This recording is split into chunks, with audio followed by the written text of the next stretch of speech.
রবের ইসলামী কিংডমে যত দুষ্টু পলিটিশিয়ান রয়েছে, দুর্নীতিবাজ, দুষ্কৃতিকারী এবং ভ্রষ্টাচার আর নৈরাজ্য সৃষ্টিকারী নেতা নেত্রী এবং কর্মী রয়েছে, এদের থেকে আল্লাহ তাআলার কাছে আশ্রয় চাচ্ছি। সম্মানিত দর্শকবৃন্দ, আপনাদের সকলকে জানাই আসসালামু আলাইকুম ওয়া রাহমাতুল্লাহ। আল্লাহকে সাক্ষী করার জন্য আপনাদেরকে আমি বলতে চাই, আমি বাংলাদেশ আওয়ামী লীগ কিংবা বাংলাদেশ ন্যাশনালিস্ট পার্টি করি না, আর না এদের সাথে যারা সম্পৃক্ত হয়ে চলেছে তাদের কারোর অন্তর্ভুক্ত। তবে বাংলাদেশি সেবা পার্টিকে পছন্দ করি। রবের ইসলামী কিংডমে কোরআনকে যদি আপনি আমি আপন করে নিতে পারি, তাহলে অবশ্যই কোরআনের নিয়ম নীতি মেনে আপনি আমি চলতে পারবো। এর জন্য কোনো একটি আলাদা রাষ্ট্রর দরকার নেই। তবে বাংলাদেশি সেবা পার্টি সুযোগ পেলে এই দেশের সংবিধান হবে এই নির্ভুল কনস্টিটিউশন, যা রবের ইসলামী কিংডমে সংবিধান হিসেবে কায়েম রয়েছে ইচ্ছা এবং অনিচ্ছায়। 3 নম্বর সূরা আল ইমরানের 83 নম্বর আয়াত তার প্রমাণ। ওয়ালাহু আসলামা মান ফিস সামাওয়াতি ওয়াল আরদ তাওআন ওয়া কারহান ওয়া ইলাইহি ইরজাউন। তার জন্য আকাশ পৃথিবীতে ইসলাম কায়েম রয়েছে ইচ্ছা এবং অনিচ্ছায়। আমি যেমন বাংলাদেশ আওয়ামী লীগ কিংবা বিএনপি অথবা অন্যান্য যত পার্টি রয়েছে এদেরকে পছন্দ করি না, এদের দলে আমি সামিল নই, তদ্রূপ আমি শিয়া মুসলমানও নই, সুন্নি মুসলমানও নই, সালাফি মুসলমানও নই। এমনকি হেজবুত তাওহীদ বলেন, কাদিয়ানি বলেন, বাহাই বলেন, দেওবন্দি বলেন, বেরেলভি বলেন, হিফাজত বলেন, তরিকাত বলেন, তাবলিগি, সাদ গ্রুপ কিংবা জুবায়ের গ্রুপ, এদের কারোর সাথে নই। আমি রবের ইসলামী কিংডমের জাস্ট একটি মুসলিম। কারণ এই নামটি এই কোরআনের 22 নম্বর সূরা আল হজের 78 নম্বর আয়াত থেকে পেয়েছি। আল্লাহ বলেন, হুয়া সাম্মাকুমুল মুসলিমিন, সেই সত্তা তোমাদের নাম মুসলিমিন রেখেছেন।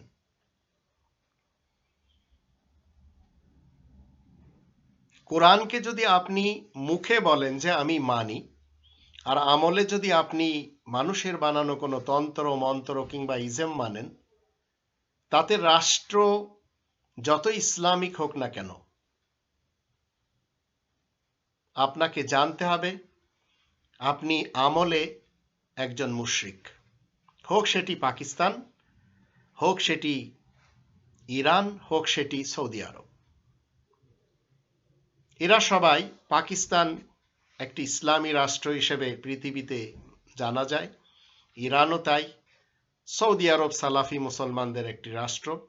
এরা সবাই যারা পরিচালক রয়েছে কোরআনকে মুখে বলে, কিন্তু আমলে এরা সবাই ডেমোক্রেসি মেনে চলে।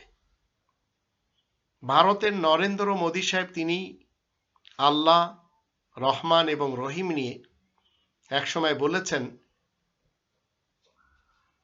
যে রহমান এবং রহিম, তার ব্যাখ্যাও তিনি করেছেন। আর মুসলমানদেরকে অবশ্য খুশি করার জন্য তিনি ভোটের পূর্বে বলেছিলেন, যখন প্রথমবার এসেছেন, যে আমি মুসলমানদের এক হাতে কোরআন আর এক হাতে কম্পিউটার দেখতে চাই। এটি উনি বলেছেন, কিন্তু আমলে তার বিপরীত তিনি করেছেন।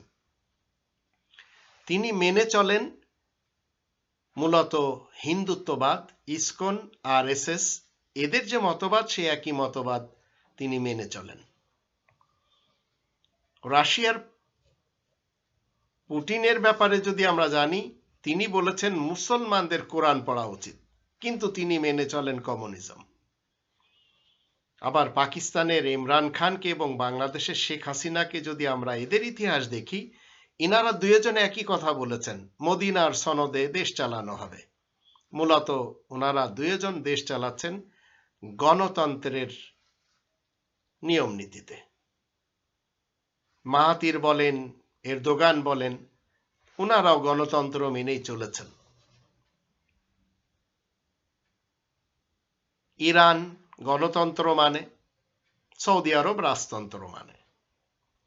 তো অতীতের সাদ্দামকে যদি দেখি, গাদ্দাফিকে দেখি, নজিবুল্লাহকে দেখি, আনোয়ার সাদাত, হুসনি মুবারক, ইয়াসির আরাফাত, রফিক আল হারিরি, শাহ সৌদ, শাহ ফয়সাল, শাহ ফাহাদ, জিয়াউল হক, আমাদের দেশের জিয়াউর রহমান কিংবা মুজিবুর রহমান, ইনাদের সকলকে যদি আমরা দেখি, কি দেখতে পাই? ইনারা কিন্তু সবাই, কেউ মুসলমান শিয়া, কেউ সুন্নি, কেউ সালাফি, কিন্তু মূলত শাসক হিসেবে ইনারা শাসন করেছেন। ইনাদের কনস্টিটিউশন কোরআনের বিপরীত। রবের ইসলামী কিংডমে আপনি আমি যদি মুসলিম হই, তো মুসলিম শাসক এবং বিচারপতিরা মানুষের বানানো আইনকে সবসময় বাদ দিয়ে আল্লাহ তাআলার এই কনস্টিটিউশন এটি মেনে চলে। আর এটি যদি সবাই মেনে চলে, তাহলে পৃথিবীতে খুব বেশি উন্নয়ন হবে, পৃথিবীতে খুব বেশি মানুষ শান্তিতে থাকতে পারবে, এটি এই গ্রন্থের দাবি। কিন্তু যারা অনিচ্ছাকৃতভাবে মেনে চলেছেন, তারাও কিন্তু নিজেদেরকে কি বলছেন? তারা কেউ মুসলমান শিয়া, কেউ মুসলমান সুন্নি, কেউ মুসলমান সালাফি। পাকিস্তান বলেন, ইরান বলেন, সৌদি আরব বলেন, আজকের যুগে যেমন এক হতে পারছে না, অতীতের খিলাফতের খলিফাদের মধ্যেও দ্বন্দ্ব, যা ইতিহাস বলে, সবসময় আমরা দেখেছি। আজকের শিয়া মুসলমান তারা নিজস্ব মতবাদ নিয়ে চলে। শিয়া মতবাদধারীদের পোশাক যেমন সুন্নি ওয়াহাবিদের থেকে পৃথক, আবার সালাফি মুসলমানদের পোশাক যেমন শিয়া আলাবিদের থেকে ভিন্ন, তদ্রূপ অতীতের খলিফা বনু আব্বাসের পোশাক, উঠা বসা, চলাফেরা একেবারে খলিফা বনু উমাইয়াদের বিপরীত ছিল। ইরানের শিয়ারা কোরআন মতে আল্লাহ বলতে রাজি না, শুধু এ কারণেই যে তারা সৌদি আরবের লোকদের বিরোধিতা করে, সৌদি আরবের বাদশাদের বিরোধিতা করে, কারণ তারা আল্লাহ বলে, এরা খুদা বলে। তো কথায় কথায় ইরানিরা কি বলে? খুদা হাফেজ, বা খুদা, খুদায় জুলজালাল। পাকিস্তানের কওমি যে তারানা রয়েছে, জাতীয় সঙ্গীত, সেখানেও খুদায় জুলজালাল বলা হয়েছে, যেটি আমি একজন মুসলিম হিসেবে আল্লাহকে খুদা বলে আবার খুদার সাথে জুলজালাল মানতে পারি না।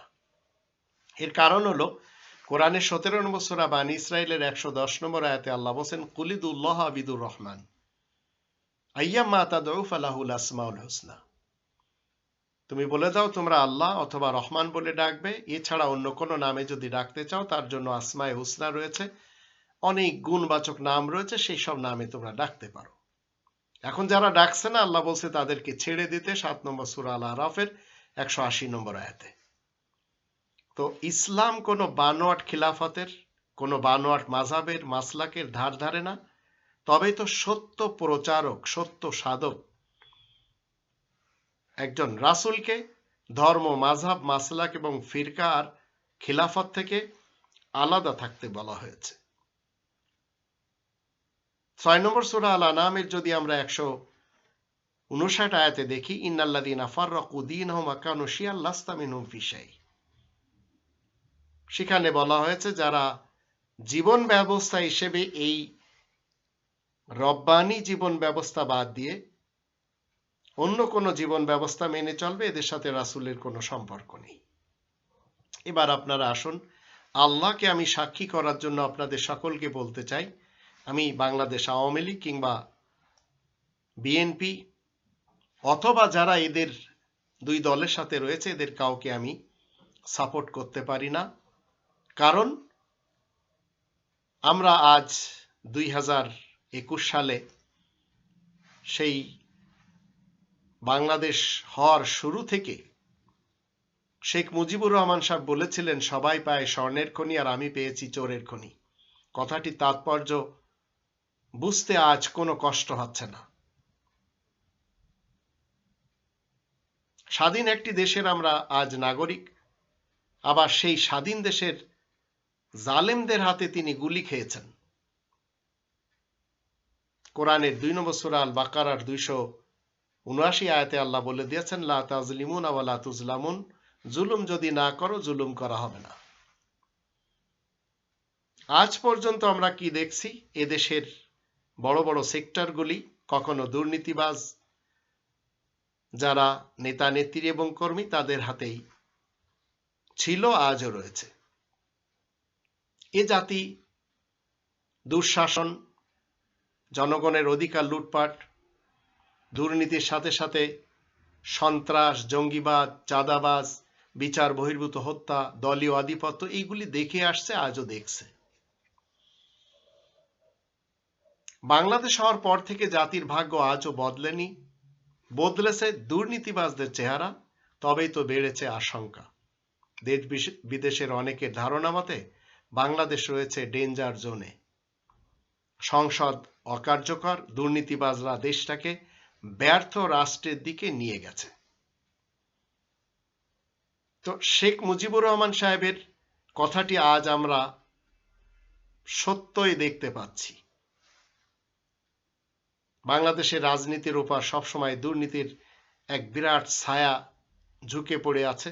দেশের শাসনতন্ত্র বিপর্যস্ত করে দলতন্ত্র, ক্যাডারতন্ত্র, ফ্যামিলিতন্ত্র কায়েমের মধ্য দিয়ে রমরমা শাসক দলের একনায়কতন্ত্র চলে এই বাংলাদেশে। প্রশাসন যেখানে নিষ্ক্রিয় হয়ে যায় আর দল সক্রিয় থাকে, সেটি আমরা দেখতে পাচ্ছি। দুর্নীতিবাজ যারা, তারা জনগণকে দুর্নীতি দমন করার প্রতিশ্রুতি দেয়।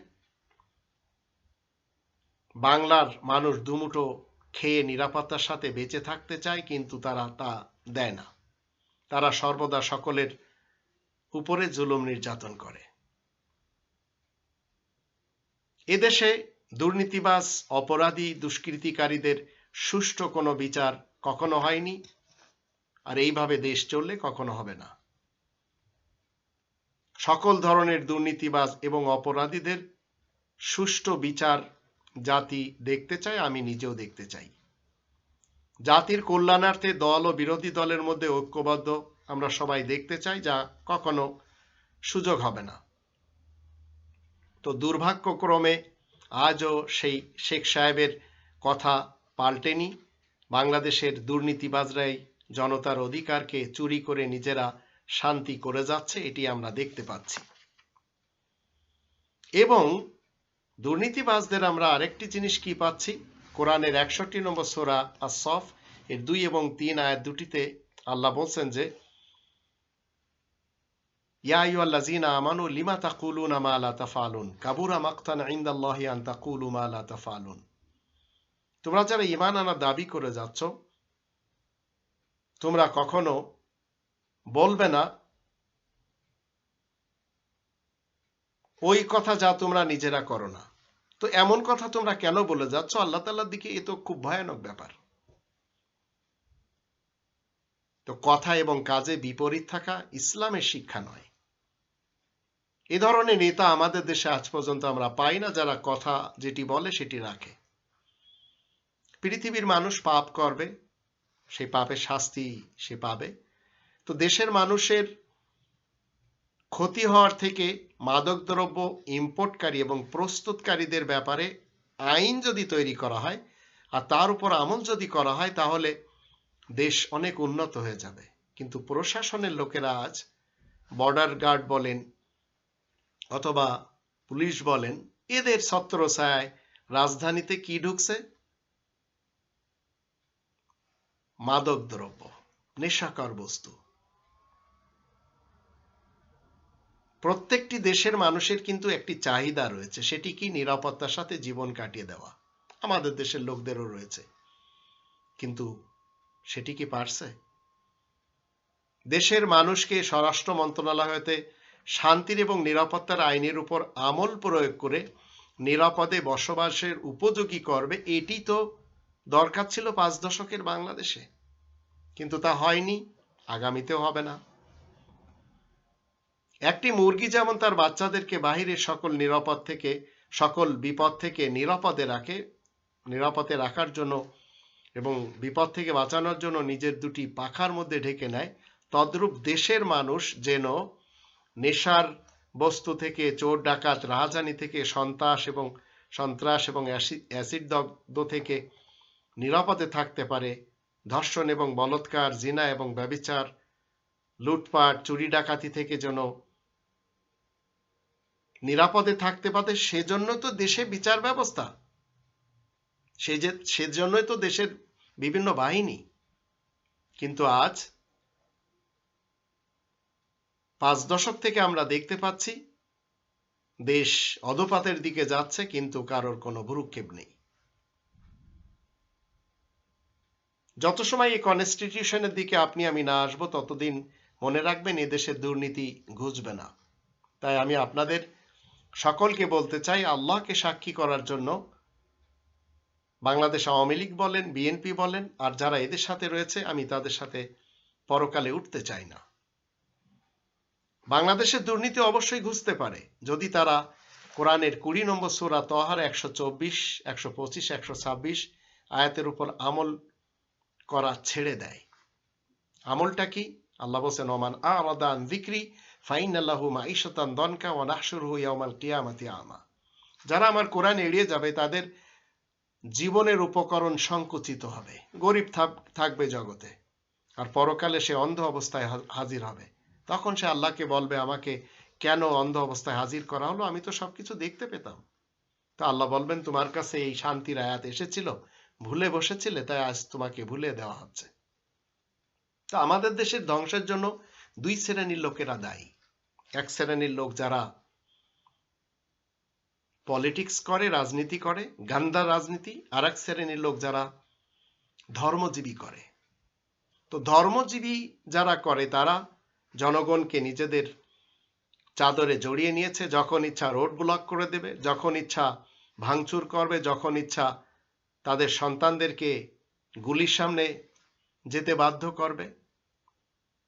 তো এই ধরনের লোকদের কাছে কোরআনের বিরুদ্ধে রয়েছে এই কোরআনের বিপরীত মানুষের লেখা মিথ্যা হাদিস, মিথ্যা ফিকা, মিথ্যা ইজমা কিয়াস, মিথ্যা সিরাত, মিথ্যা পীর মুরিদি।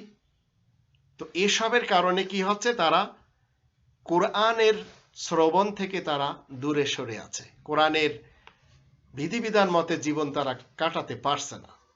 তাই রাসূল পরকালে যে কি বলছেন এই 2 শ্রেণীর লোকদের জন্য, ওয়াকালা রাসূল ইয়া রাব্বি ইন্না কওমি ইত্তাখাযু হাযাল কুরআনা মাহজুরা।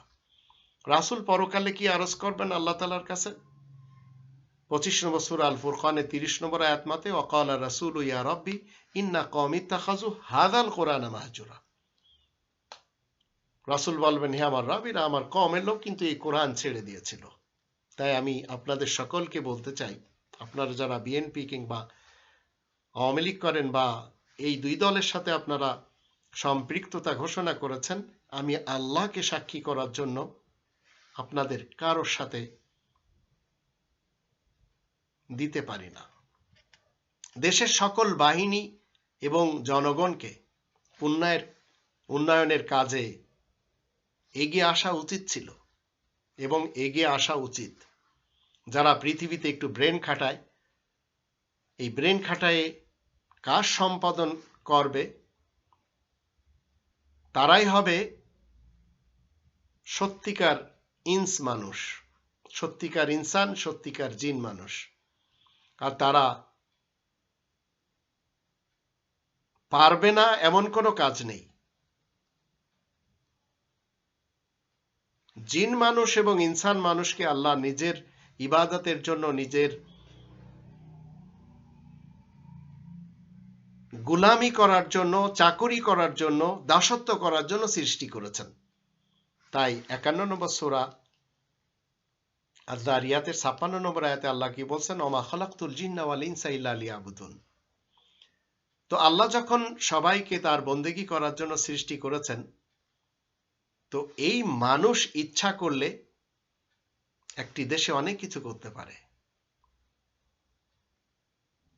আমাদের দেশে কল্যাণের জন্য, বিভিন্ন তথ্য সংগ্রহের জন্য প্রত্যেকটি গ্রাম পর্যায়ে পাঠাগার করা যায়, রাস্তাঘাট নির্মাণ করা যায়, সংস্কার এবং সংরক্ষণ করা যায়। এর জন্য যত বাহিনী রয়েছে তারা কাজে আসতে পারে।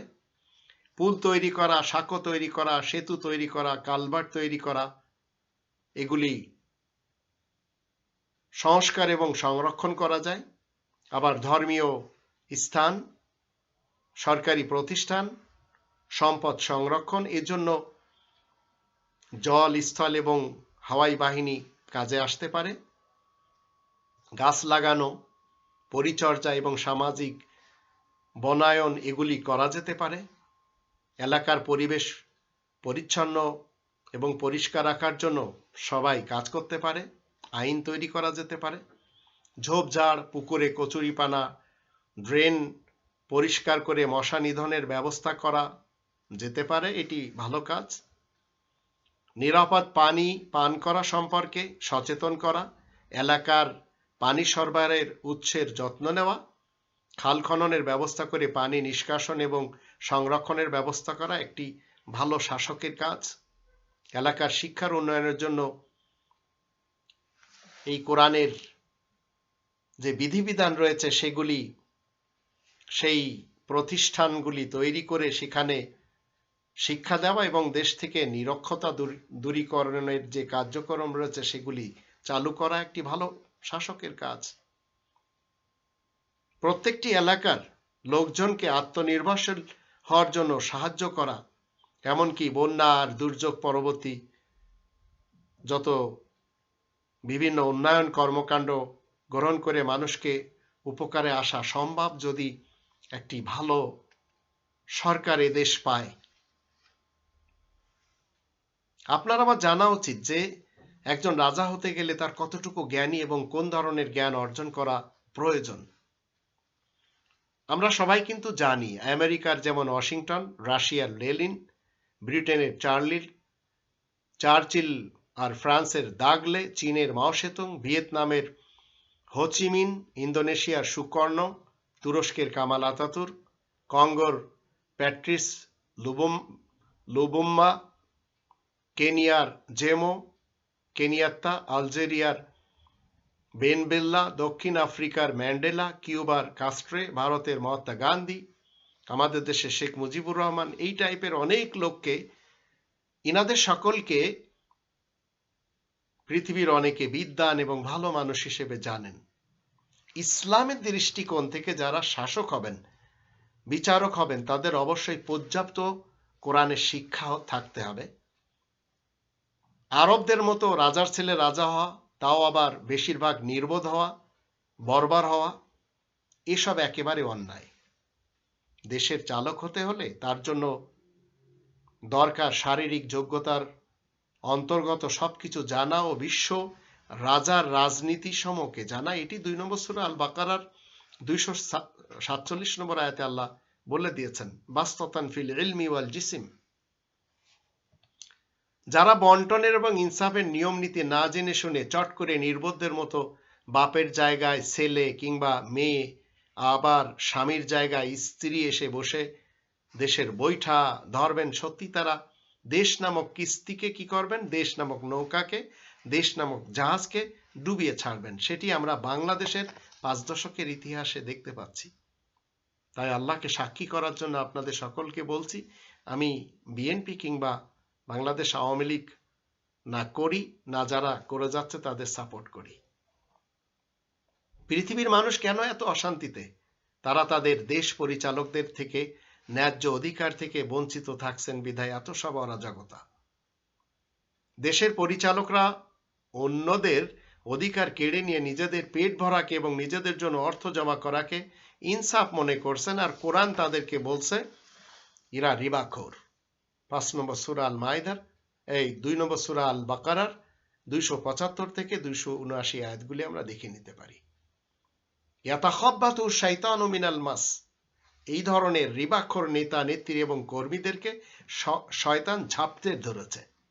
তাই আমি আল্লাহকে সাক্ষী করার জন্য আপনাদেরকে বলতে চাই, বিএনপি কিংবা আওয়ামী লীগ না আমি করি, আর যারা করছে না তাদেরকে আমি সাপোর্ট করি। গরিব দুঃখীদের জন্য এই কোরআন কিছু করণীয় বলে, তাদের জন্য ইনসাফ এবং তাদের অধিকার দেওয়ার কথা এই কোরআন 51 নম্বর সূরা যারিয়াতের 19 নম্বর আয়াতে বলে, ওয়াফি আমওয়ালিহিম হাক্কুল লিসাইলি ওয়াল মাহরুম। 16 নম্বর সূরা নাহলের 90 নম্বর আয়াতে বলে, ইন্নাল্লাহা ইয়া'মুরু বিল আদলি ওয়াল ইহসান, ন্যায় বিচার এবং কল্যাণময় জীবন ব্যবস্থা কায়েম করতে বলে কোরআন। আর এটি 12 নম্বর সূরা ইউসুফের 55 নম্বর আয়াতেও বলা হয়েছে। আমাদের জানতে হবে সুখের সময় অনেক বন্ধু পাওয়া যায়, কিন্তু দুঃখের এবং দুর্দিনের সময় সবাই পালায়। মানুষ যে রাষ্ট্রের নাগরিক, সে রাষ্ট্রপতি ও তার আমলাতন্ত্ররা জনগণের সার্বিক দেখাশোনা যদি করেন, তাহলে দেশের মানুষ অনাহারে থাকবে কেন? নেতৃত্ব সুষ্ঠুভাবে যদি না দেওয়া হয়, যদি শ্রমিকদের নির্ধারিত ও ন্যায্য পারিশ্রমিক না দেওয়া হয় সরকার ও মালিকদের থেকে, তাহলে দেশে মানুষের মাঝে জন্ম নেবে বিভেদ, বিরোধ, বিশৃঙ্খলা, অশান্তি, দুর্ভিক্ষ, দেশ ও দশের প্রতি হিংসা, দাঙ্গা হাঙ্গামা। দেশের নেতারা যদি সংস্কারী হয় তাহলে কি হবে? তাদের নেতৃত্ব হবে দেশের, সমাজের এবং জনগণের স্বার্থে। আর যদি নেতারা সেবক না হয়ে লুণ্ঠনকারী হয়, তাহলে ওই নেতারা একদিন অপমানের সাথে তাদের অধীনস্থদের হাতে প্রাণ দিতেও বাধ্য হয়। তার প্রমাণ আমরা নজিবুল্লাহ বলেন, সাদ্দাম বলেন, ইন্দিরা গান্ধী বলেন, রাজীব গান্ধী বলেন, আবার গাদ্দাফি বলেন, এদেরকে দেখতে পেয়েছি। আমাদের দেশেও তো আমরা দেখছি। যারা আমাদের দেশে সরকারি চাকরিজীবী রয়েছেন, তাদের প্রতি কোরআনে কিছু নির্দেশ রয়েছে। দেশ প্রধানকে কোরআনে ফেরাউন বলা হয়। এটা শুধু একটি যুগের বা একটি দেশের প্রধানকে নয়, কারণ কোরআন সর্বদা এবং সর্বযুগের লোকদের জন্য। তবেই তো কোরআন সবসময় বর্তমান যুগের লোকদের নিয়ে কথা বলে। এজন্য আমরা 43 নম্বর সূরা আজ-জুখরুফের 51 নম্বর আয়াত, 21 নম্বর সূরা আল-আম্বিয়ার 10 নম্বর আয়াত দেখে নিতে পারি। আল্লাহ কি বলছেন 21 নম্বর সূরা আল-আম্বিয়ার 10 নম্বর আয়াতে, লাকাদ আনজালনা ইলাইকুম কিতাবান ফীহি যিকরুকুম আফালা তাকিলুন। আমি তো তোমাদের সকলের কাছে একটি লিখিত গ্রন্থ নাজিল করেছি, তোমরা কি বুদ্ধি বিবেচনা কাজে খাটাবে না? কারণ এর ভিতর তোমাদেরই কথা উল্লেখ রয়েছে। এখন ফিরাউনের সাপোর্টে যে সকল চাকরিজীবীরা রয়েছেন দেশ প্রধানের সাপোর্টে, তাদের সবাই দোজখবাসী। তবে যারা নিজেদের ঈমানকে গোপন রাখবে তাদের কথা একেবারে আলাদা। কেন তারা নিজেদের ঈমানকে গোপন রাখবে? কারণ তারা রিবাখোর হয় না, দুর্নীতিবাজ হয় না, দুষ্কৃতিকারী হয় না, ভ্রষ্টাচারী করে না। তারা সবাই কি করে? ইয়াকতুমু ঈমানাহু, তারা তাদের এই রবের ইসলামী কিংডমের এই কনস্টিটিউশনে যে ঈমানের কথা লেখা রয়েছে সেটি তারা গোপন করে চলে। এটি 40 নম্বর সূরা মুমিনের 28 নম্বর আয়াতে আমরা দেখতে পাই। আর 2 নম্বর সূরা আল বাকারার 50 নম্বর আয়াতও আমরা দেখে নিতে পারি। তো দেশ প্রধান ফিরাউন এর চাকরিজীবী লোকদের মধ্যে যারা ফাসাদ করে জলে, স্থলে এবং হাওয়াতে, বায়ুতে, এদের জন্য আল্লাহ রাব্বুল আলামিন 30 নম্বর সূরা রোম এর 41 নম্বর আয়াতে বলে দিয়েছেন, যাহারাল ফাসাদু ফিল বাররি ওয়াল বাহরি বিমা কাসাবাত আইদিন নাস লিইউযীকাহুম বা'দাল্লাযী আমিলু লাআল্লাহুম ইয়ারজিউন। জলে এবং স্থলে নিদারুণ যে দুর্যোগ, এই মানুষের হাতের কামাই। 2 নম্বর সূরা আল বাকারার 205 নম্বর আয়াতেও একই কথা বলা হচ্ছে। কি বলা হচ্ছে? ওয়াইউলিকাল হারসা ওয়ান নাসল। যখন এই রব্বানি তন্ত্রের বিপরীত কোনো তন্ত্র মন্ত্র ইজম মানা হয়, তখন তারা বংশ এবং ফসল নির্মূল করে। আমরা দেখতে পাচ্ছি আমাদের দেশে সে কত বড় বড় ঘটনা আমরা দেখতে পাচ্ছি। বিএনপির যুগে, আওয়ামী লীগের যুগে গ্রেনেড হামলা, 63 জেলাতে বোমা বিস্ফোরণ, এরশাদের যুগে ছাত্রদের বুকে গুলি করা, জেলখানার মানুষ সাফ করে দেওয়া জিয়াউর রহমানের যুগে, শেখ মুজিবুর রহমান সাহেবের যুগেও একই ধারাবাহিকতায় আজ আমরা এই একটি যুগ থেকে কি দেখতে পেলাম? শ্যাপলা চত্বরের ঘটনা, হলি আর্টিজেনের ঘটনা, পিলখানার ঘটনা, 7 খুনের ঘটনা, লগি বৈঠার তাণ্ডব, এগুলি সব আমরাই তো দেখলাম। এরপরেও কি আমি কোনো খুনিকে সাপোর্ট করতে পারবো? তাই আল্লাহকে সাক্ষী করার জন্য আপনাদেরকে বলতে চাই, আমি বাংলাদেশ আওয়ামী লীগ কিংবা বিএনপিকে না সাপোর্ট করতে পারি, না যারা তাদের সাপোর্ট করে চলেছে তাদেরকে করতে পারি। এই কোরআন খনিজ দ্রব্য এবং খনিজ সম্পদ কোন খাতে ব্যয় করতে বলে? বেসাহারাদেরকে দাঁড় করানোর জন্য, খরচ করার জন্য আল্লাহ বলে। 8 নম্বর সূরা আল আনফালের প্রথম আয়াত সেটিই বলে। ইয়াসালুনাকা আনিল আনফাল কুলিল আনফালু লিল্লাহি ওয়ার রাসূল। আল্লাহ এবং তার রাসূলের কাজের জন্য ব্যবহার হবে। আর কি হবে? ওয়া আসলিহু যাতা বাইনিকুম, নিজেদের মধ্যে বেসাহারাদেরকে দাঁড় করানোর জন্য। কিন্তু আমাদের দেশে যখন রিজার্ভে কিছু টাকা হয়, চুরি হয়ে যায়। ঠিক শেখ মুজিবুর রহমান সাহেবের ফ্যামিলির অনেকে যেমন ভিনদেশে বসে খাচ্ছে, জিয়াউর রহমান সাহেবের সন্তানও ঠিক ভিনদেশে বসে নিজ দেশের টাকা যেভাবে পারছে উড়াচ্ছে তারা। 20 নম্বর সূরা তহা এর 118, 119 আয়াত দুটিতে আল্লাহ কি বলেছেন? অন্ন, বস্ত্র, পানীয় জল এবং বাসস্থানের জন্য সরকার কি করবে? খনিজ সম্পদের অর্থ দিয়ে নাগরিকদের সব প্রয়োজন মেটাবে। দরিদ্র এবং রোগী মানুষের সেবার জন্য খনিজ সম্পদের থেকে উপার্জনকৃত অর্থ ব্যয় করবে। দেশ কোথায় চলে যাবে চিন্তা করে দেখুন, যদি এইভাবে দেশকে গড়া হয়। মানুষের অপকারের আসবাব, এর পিছনে যদি আপনি মনে করেন যে দেশের অর্থ ব্যয় করা ঠিক হবে, তো কোরআনের 5 নম্বর সূরা আল মাইদার 2 নম্বর আয়াতের দৃষ্টিতে ওয়ালা তাআওয়ানু আলাল ইসমি ওয়াল উদওয়ান, আল্লাহ নিষেধ করেছেন এমন যেন না হয় যে কি করা হচ্ছে, যারা গুনাহের কাজ করে যাচ্ছে, যারা ধ্বংসাত্মকমূলক কাজ করছে, কিংবা যারা গুম খুন হত্যা রাজনীতি করছে, কোরআনের আয়াতের সাথে বিদ্রোহ ঘোষণা করে যাচ্ছে, আল্লাহ বলছেন যে এই গুনাহগারদের তোমরা সাপোর্ট করবে না।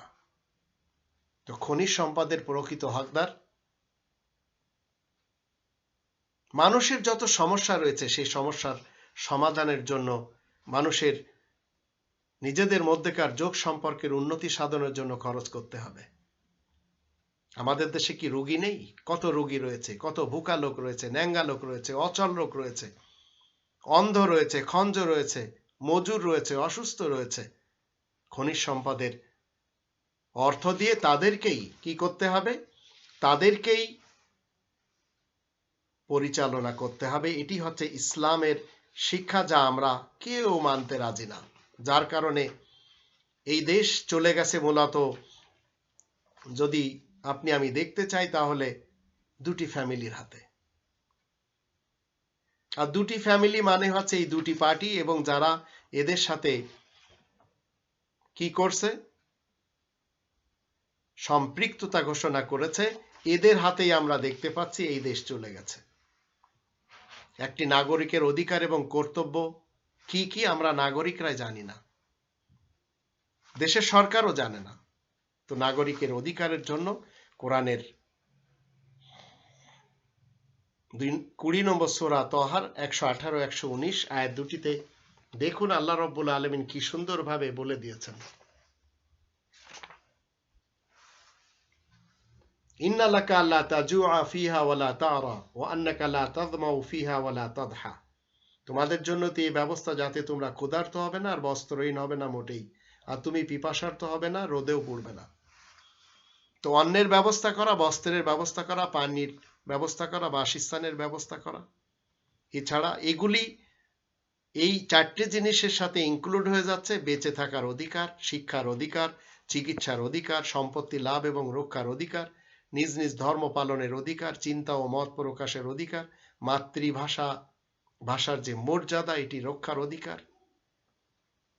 কিন্তু আমরা কি আদৌ 5 দশকের বাংলাদেশে এই ধরনের নেতা নেত্রী এবং কর্মীদেরকে দেখতে পেয়েছি? পাইনি। একটি দেশে নারী পুরুষ, সে হোক কাফের, মুশরিক, মুসলিম, মুসলমান, শিয়া, সুন্নি, সালাফি, হিন্দু, বৌদ্ধ, খ্রিস্টান, মাজুসি, ইহুদি, আশরাকু, সবাই বসবাস করবে, ইজ্জতের সাথে থাকবে, সবাই স্বাধীনভাবে বসবাস করবে। এটি তো 18 নম্বর সূরা আল কাহফের 29 নম্বর আয়াতে আল্লাহ বলে দিয়েছেন, অকুলিল হাক্কু মির রব্বিকুম ফামান শাআ ফালিউমিন ওয়া মান শাআ ফালিয়াকফুর। তুমি বলে দাও তোমাদের রবের পক্ষ থেকে এই মহাসত্য এসেছে, যার ইচ্ছা সে মানবে, যার ইচ্ছা সে অমান্য করবে। কিন্তু এই লোকগুলি সবাই তো মানুষ, বনি আদম। তাই 17 নম্বর সূরা বানি ইসরাইলের 70 নম্বর আয়াতে আল্লাহ বলে দিয়েছেন, ওয়ালাকাদ কাররামনা বানি আদম, বানি আদমকে আল্লাহ ইজ্জত দিয়েছেন। এই বানি আদমের এই অধিকার দেওয়া হয়নি একজন আরেকজনের বুকে গুলি চালাবে, একজন আরেকজনকে গুলির সামনে পাঠিয়ে দিবে। তাই আল্লাহকে সাক্ষী করার জন্য আপনাদেরকে বলতে চাই, আমি না বাংলাদেশ আওয়ামী লীগকে, আর না বিএনপিকে, আর না যারা এই দুই পার্টির সাথে রয়েছে এদেরকে সাপোর্ট করতে পারি। দেশপ্রধান ফিরআউন মৃত্যুর সময় কলেমা পড়ে, এই কোরআন বলছে, কিন্তু সেই কলেমা পাঠ করা তার জন্য কি জান্নাত বয়ে আনবে? অতীতেও আনেনি, এখনো আনবে না। কারণ কোরআনে স্থায়ী বিধান আল্লাহ দিয়েছেন। 10 নম্বর সূরা ইউনূসের 88 থেকে 92 আয়াতগুলি আমরা দেখে নিতে পারি। যখন ফিরআউন কি বলে, আমানতু আন্নাহু লা ইলাহা ইল্লাল্লাযী আমানাত বিহি বানু ইসরাঈল ওয়া আনা মিনাল মুসলিমিন। আল্লাহ বলেন, যখন সে বলছে আমি তো মুসলিম হয়েছি, বানি ইসরাইলের কলেমা পড়ে নিয়েছি, আল্লাহ বলেন আলান, এখন ওয়াকাদ আসাইতা ক্বাবলু ওয়া কুনতা মিনাল মুফসিদিন, এর পূর্বে তো তুমি অবাধ্য ছিলে, দুর্নীতি করেছ। তাহলে দুর্নীতিবাজরা মরার সময় কলেমা পড়লেও কোনো লাভ হবে না।